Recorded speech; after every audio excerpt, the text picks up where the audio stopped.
So you mentioned SEALs. You said they've seemed to have been like very, very instrumental in your life, and you've been exposed to a lot of them.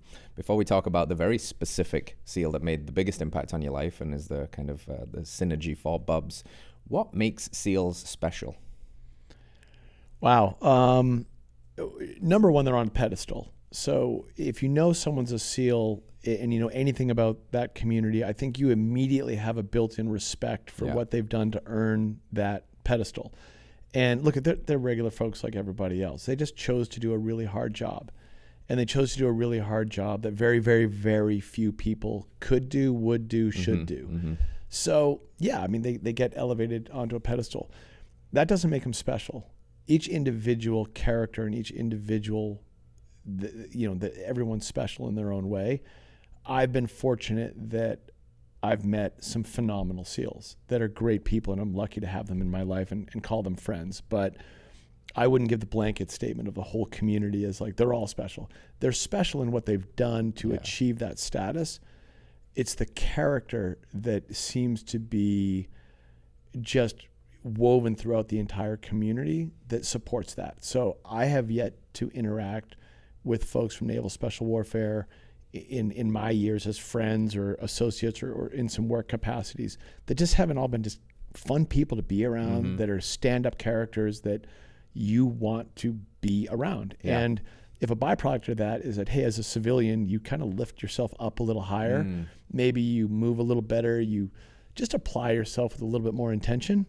What a cool cast off of being in that community. Yes, absolutely. So. Like that fifth monkey effect that they talk about. If you hang around 4 smokers, you'll become the fifth. Or if you hang around 4 Navy SEALs, you might not become a Navy SEAL, but you'll be a better version of yourself for it. Hands down. I mean, I can say that I've learned a ton from spending those years at a gym called SEAL Fit with a bunch of instructors that were SEALs or were going into the teams. And I've watched folks come in as high school athletes, turned into going through the pipeline, coming out and serving, 5, 10, 15 years in that community during the chapter that I've been associated with, SEAL Fit and Mark Devine and that whole program. And yeah, it's infectious. Like, I never wanted to be a Navy SEAL, but I became friends with a bunch of them. Yes. And if they, in their own way, kind of cast off this glow that helped me level up and maybe perform a little bit better or push myself a little bit harder, man, I'll take that all day long. Yeah, hell yeah. And talk to me about a special Navy SEAL for you, your best friend, Glenn.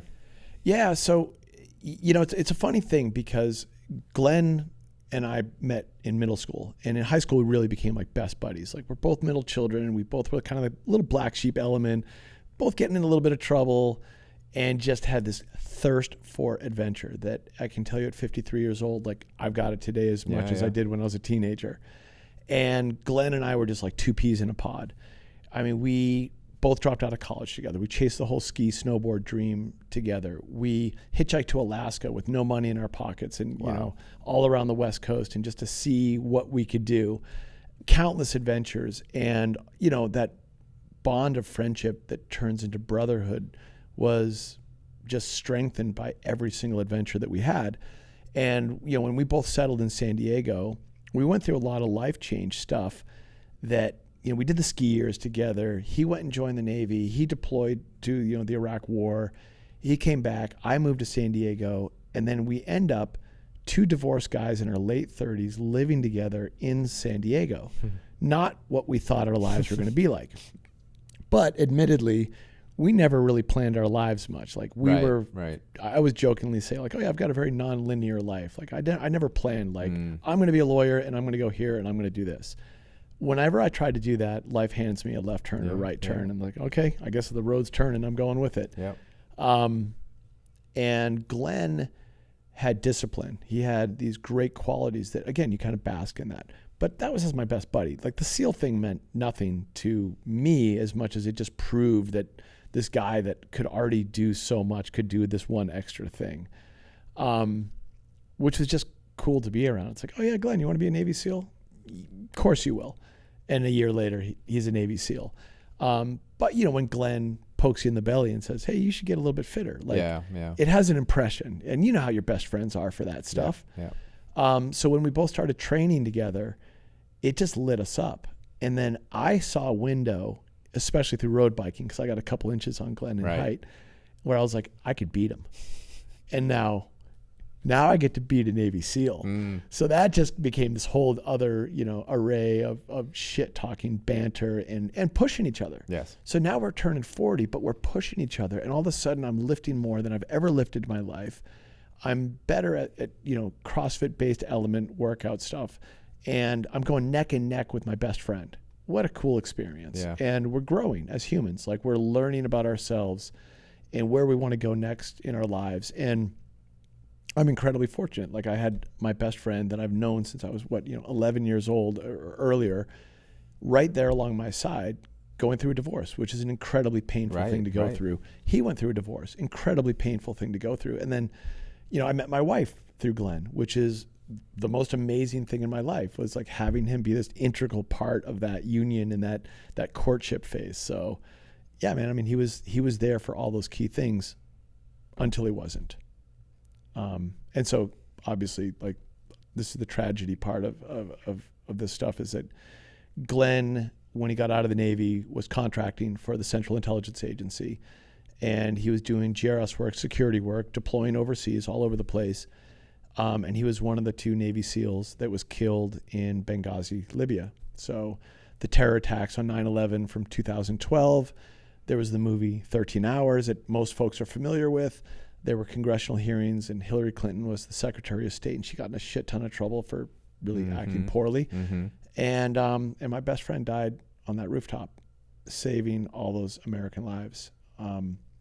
So these last 12 and a half, 13 years almost, has been remembering Glenn for the epic human that he was on a personal level, but also sharing that with the rest of the world to hopefully give a little bit of that cast off glow that I was talking about. Yeah. A little bit of that inspiration, a little bit of, I don't know, almost normalizing heroism and like in doing great things and trying to make that achievable. So it was unexpected, obviously, and I was the executor of Glenn's estate, so I was in charge of all of his legal affairs. I was his listed next of kin on his military paperwork. Wow. So it was a pretty heavy chapter. But now here we are today, and I don't look back with sorrow as much as I kind of have a smile now. I have a smile remembering Glenn, and he still casts this glow off of him. It's this North Star that we now have with our company. And of course, like, we have a brand. The brand was started as a tribute to Glenn and his way of life. Like, Glenn really stood for these 2 things: self-improvement, and he was always helping others. Like, what a cool North Star. Like, my best buddy was there to help you at any given time, advice, moving furniture. Like, he was your guy. And he was always leveling up. All right, friends, thanks for tuning in to another episode of Radical Health Radio. We got a fresh new podcast for you every Wednesday. If you enjoyed the show, consider liking, subscribing, reviewing, and rating us on your podcast platform. It helps us spread this message of radical health. We'll see you next week.